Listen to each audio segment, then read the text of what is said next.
is up, metal and heavy music fans? It's Flight of Icarus again with MetalTrenches.com, and today we're reviewing Genghis Tron and their highly anticipated new album Dream Weapon via Relapse Records. And hey, if you'd like to be kept up to date with the best and brightest metal bands and albums from the underground and above, then stick with me by hitting that subscribe button down below. Dream Weapon is Genghis Tron's first new studio album in over a decade, now joined by two new members in vocalist Tony Wolski of The Armed and Sumac Baptist drummer Nick Yacyshyn? Yacyshyn?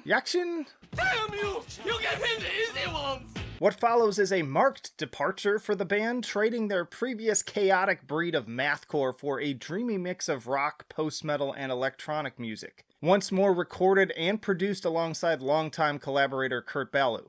Alright y'all, so some context here. I loved Board Up the House, and I'm a bit of a mathcore junkie, so in case you've never heard Genghis Tron before, here's a little snapshot.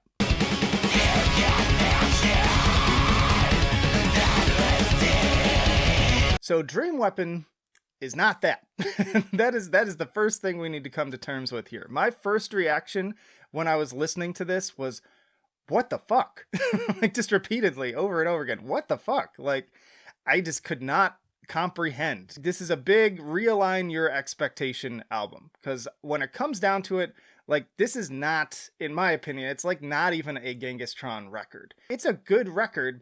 It's just not a good Genghis Tron record, because if you're going in like I did, being like, yes, new Genghis Tron, that's gonna be epic, it's gonna be super technical and crazy and mathy, and it's not that. There is none of that. So right now, off the bat, I'm gonna just get that out of the way, because that was the biggest barrier, the biggest hurdle for me to jump over. You gotta readjust your expectations. You gotta go in expecting this to sound like a completely different band, because ultimately, if you ask me, that's what it should have been. It's kind of a progressive post-metal outing, and really it should have been released under a different name, if you ask me. And Chris and I were talking about that. He said the exact same thing. Like, they would have been better off, I think, just calling this something completely different, and you still could hold the name recognition with members of Genghis Tron. Like, that still would have gotten people interested, but without the potential of putting off your diehard fans. And luckily, I consider myself to be somebody who's pretty open-minded, and even though I have those initial reactions and my thoughts on this,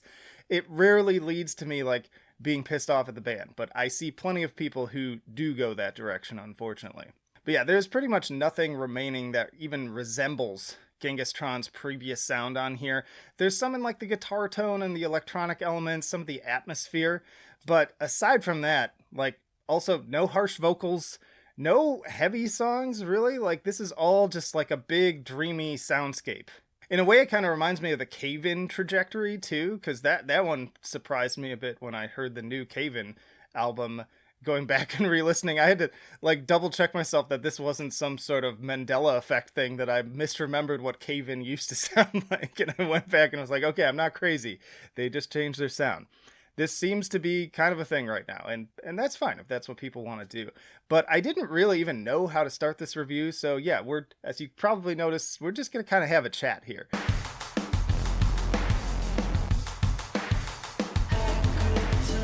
Pyrocene's one of the few tracks that we could kind of call fast, even though it's still not really that, but it does open with a cool, just very like industrial kind of minimalist beats with the little atmospheric tones and everything. It's kind of like Skinny Puppy, like later career Skinny Puppy vibes, a little bit of like later career Nine Inch Nails as well, kind of getting those illusions. But once the vocals kick in, it kind of diffuses that. And that's going to be a trend throughout this entire album, is that you've got these very kind of like dreamlike, sleepy, effects laden vocals that just kind of pervade throughout the entire thing. And I have mixed thoughts about them, but we'll get into that more as we go along. This track's pretty decent, actually. It's probably one of the few that I kind of enjoy. It's got a good kind of pace to it, good beat.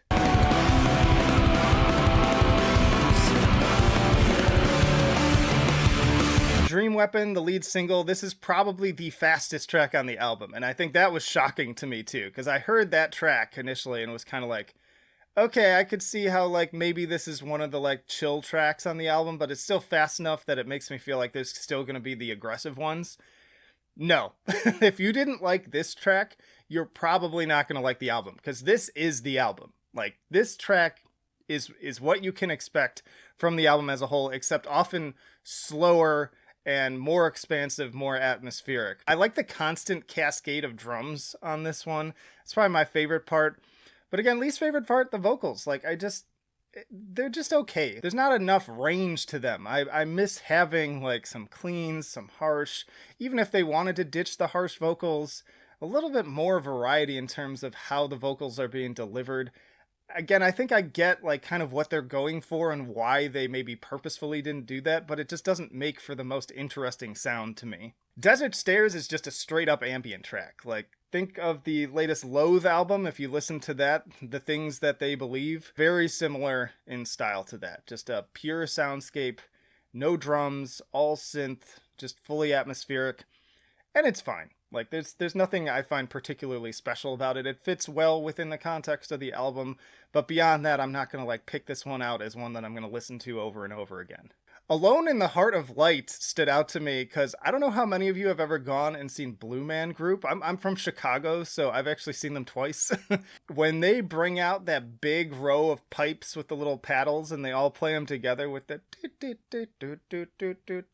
This sounds exactly like that. Like, the opening of this has that almost exact same kind of sound to it, to the point where I'm even wondering, like, did they just play like PVC pipes on this one, which would be kind of cool.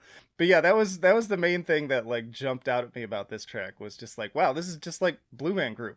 Not the worst thing to be compared to. Blue Man Group is kind of interesting and weird, and I guess that kind of makes sense in a way to make that comparison with this. When I went in to listen to New Genghis Tron, I was not expecting Blue Man Group. And also the whole album just kind of has this similar vibe though, where like the main, what you could kind of, you can't really call them riffs, you can't really call them hooks necessarily either, but like just the main, like, whatever you want to call it, is this very like bubbly sound. Like, it's a very like effervescent sounding record. Like, literally it sounds like I'm like trapped inside like a bottle of Sprite, and these are like the bubbles like rising and like popping, if that makes sense. Yeah, I don't know.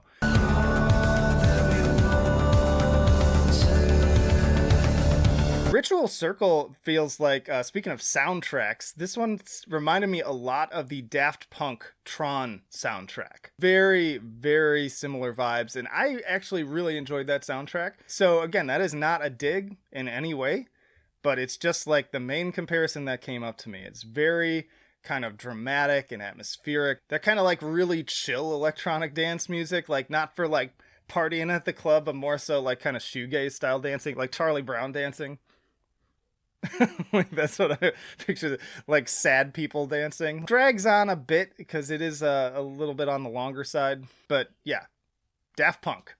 Daft Punk Tron. Single Black Point, this is probably my favorite song on the album, which isn't saying a ton, but it is the one that every single listen, when this track came up, it was, I kind of like was like, oh, okay, good, this is the song I like. Like, it kind of like woke me up out of the trance, because everything else here is just very hypnotic, very sleepy, and this track definitely still has plenty of that, but it does kind of wake you up right from the beginning too, because it has a, and I want to be clear here, very subdued, the Dillinger Escape Plan kind of riff, where it's like dun dun dun dun dun dun dun dun dun dun dun dun, and it is like a guitar, but it's like really low in the mix. It's really quiet. Don't expect it to be like this big chugging loud thing. It's like super subtle. But that's not even really my favorite part though. Like, it kind of builds into this very emotional kind of cross between like Kevin Key and The Cure, and great thinking music. Like, I had this on in the background while I was doing some work, and I was in the zone. Like, I was just super focused, put me in a good kind of mental space, good mood. And yeah, overall, if I were to pick one track that I would recommend somebody check out to kind of really decide if they're into this, Single Black Point would be it. And also, I think another point on that, this track is fully instrumental. And I honestly think that's part of why I like it so much. Because like I keep saying, I'm just not a big fan of these very drony vocals. They just get very boring for me. They kind of overpower the rest of the song. And there's a lot of interesting, cool little stuff going on with the instrumentation. And again, I'm a fan of stuff like Kevin Key, who, if you're not aware, is a member of Skinny Puppy, but he does his own solo stuff that is largely instrumental in a number of different projects, and he brings all these little intricacies and a lot of emotion to it, and I've enjoyed his music over the years. So I think when this music has room to breathe without the vocals, it works pretty well. And again, when the vocals are there, I just find myself wishing that they had more variety. They were bringing something a little bit different here, a little bit different there, instead of sort of the same performance the entire way through. And then Great Mother, the closing track, another longer one, almost 9 minutes. It makes for a solid way, like it feels like a conclusion. Feels like a good solid way to end the album. Another decent track. Again, there's really like, once you've adjusted your expectations, there's really no like bad tracks on this album. I don't hate listening to this album like I do, say, the new A Day to Remember album. I'm sorry to dig, because I like those guys, but as you might have seen in my review of that, did not enjoy it, painful, couldn't wait to stop listening to it. Same with like 6 Feet Under. Like, that's an example of a newer album that like caused me harm. And I feel like I should be part of a lawsuit, a class action lawsuit, to get some recuperation for that. But not so with this. Like, when I'm listening to it, I enjoy it. It puts me in a cool mental space. It's good background music, but ultimately it's just not interesting enough or kind of pulling me in enough to like want to buy it, want to continue to re-listen to it over and over again. But it's like if somebody put it on, I'd be like, oh, okay, this album's cool. It's kind of that sort of vibe. And again, there is some variation in the music for those that are paying attention, but you gotta like really focus. Like, if you're just like letting it play, you're probably not going to pick up on it, because ultimately it lacks enough dynamics that even after over like a dozen listens, I still need to pull up tracks to remember exactly what they sound like, which, in case you're wondering why I have these in, that's why. Like, I literally had to pull up the tracks just to make sure I was remembering the right song, because they're all so overall similar, even though within the tracks there are little differences going on and different comparisons to be made. So yeah, overall, I mean, it's kind of hard to rate this track. Again, as a Genghis Tron album, it is their worst album. And that's me saying that it's not a bad album. It's just, as a Genghis Tron album, if you're a mathcore junkie like me, if you love Board Up the House and their previous material, and that's really what you're looking for, you're not going to get it here. You're probably not going to enjoy it. But if you can kind of push that aside and say, okay, this is not really a Genghis Tron album, or at least not the Genghis Tron that I knew and I've appreciated over the years, then I think you can find some way to enjoy it. And especially if you're into more atmospheric stuff, you like post-metal, you like drone, you like electronic music, industrial. If you like stuff like that, then you may end up enjoying this thing too. So I'll actually be really interested to see what the reactions are. Kind of the same way I felt too about that Loathe album. Again, I was wondering if there was going to be a huge backlash with that. But overall, I was pleasantly surprised. People seemed to kind of dig it and appreciate and understand what it was, even though there were a handful of people, like there always will be, who were like super butthurt about it. I'm just like, whatever, man. There's no need to get butthurt. It is what it is. This is what the band decided to do. And now it is your turn. Let me know down in the comments, what did you think of this album? Are you a longtime Genghis Tron fan, or is this your first time stepping in and checking them out?